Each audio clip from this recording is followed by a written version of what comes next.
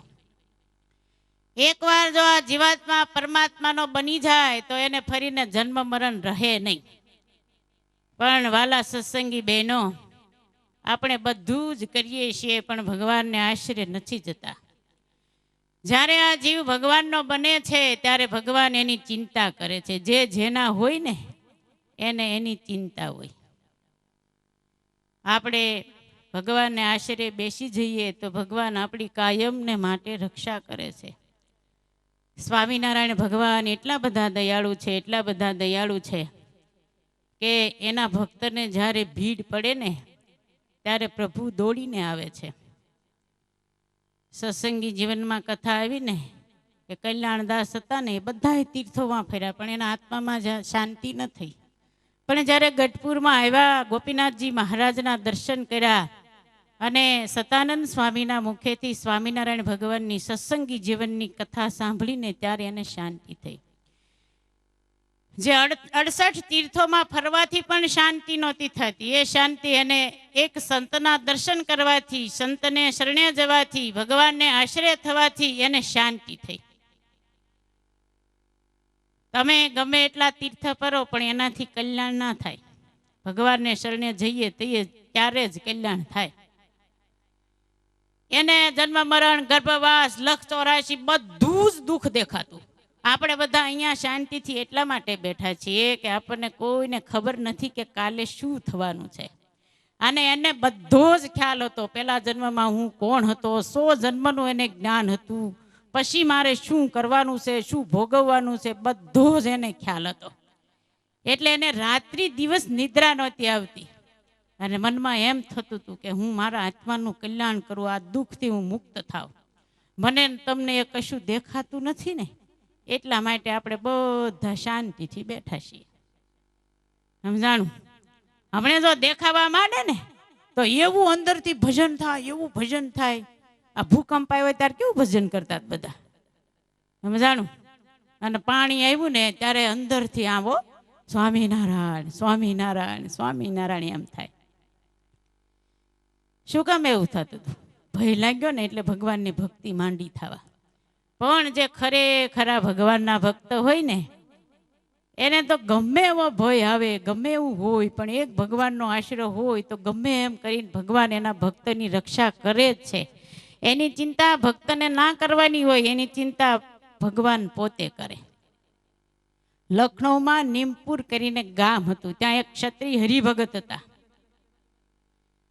એ પોતે એકવાર એના ઘરની અંદર ઘાસ ભરેલું હતું ને તો અચાનક આગ લાગી.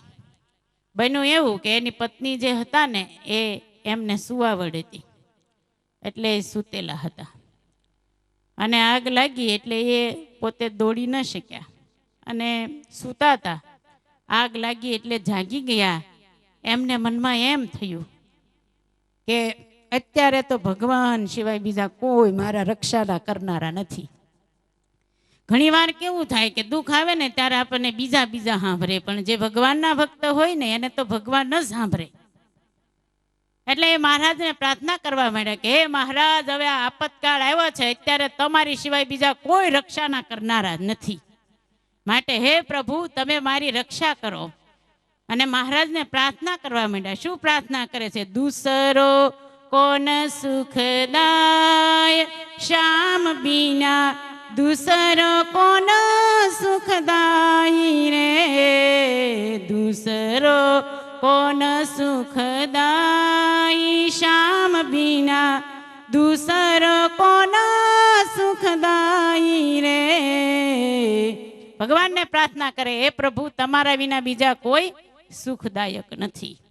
પછી એને મનમાં એવો સંકલ્પ થયો કે મારા મહારાજ મારી રક્ષા કરે કે ન કરે, પણ અત્યારે મેં બાળકને જન્મ આપ્યો છે તો આ બાળક મારા વિના વિખૂટું પડી જાય એટલે એને હું મારી છાતી સાથે ચરસીને સૂઈ જાઉં અને મહારાજને લઈ જવી હોય તો લઈ જાય ને ભગવાનને બચાવવી હોય તો બચાવે. મહારાજને પ્રાર્થના કરી. પ્રાર્થના કરતા કરતા એને ભર ઊંઘ આવી ગઈ, ભર નિદ્રા આવી ગઈ. આપણને બધાને કેવું હોય, દુઃખ હોય તો ઊંઘ ન આવે, પણ જેને ભગવાનનો વિશ્વાસ હોય ને એ તો ઊંઘી જાય. ભગવાનને પ્રાર્થના કરતા કરતા જ્યારે સૂઈ ગયા ત્યારે પરમાત્મા ત્યાં પધાર્યા. મહારાજ એના ભક્તની રક્ષા કરવાને માટે આવ્યા. મહારાજે એમને ભર ઇન્દ્રામાંથી જગાડીને મહારાજે કીધું કે તમે જરાય ચિંતા ના કરતા, તમારી રક્ષા અમે કરીશું. એમ કહીને મહારાજ એના ખાટલા પાસે બેસી ગયા, બાઈને ગોદડું ઓઢાડી દીધું અને મહારાજે છેક સુધી રક્ષા કરી. અને બહારના જે મનુષ્યો હતા એને બધાને ખ્યાલ આવ્યો કે આગ લાગી છે, એટલે બધા દોડીને આવ્યા.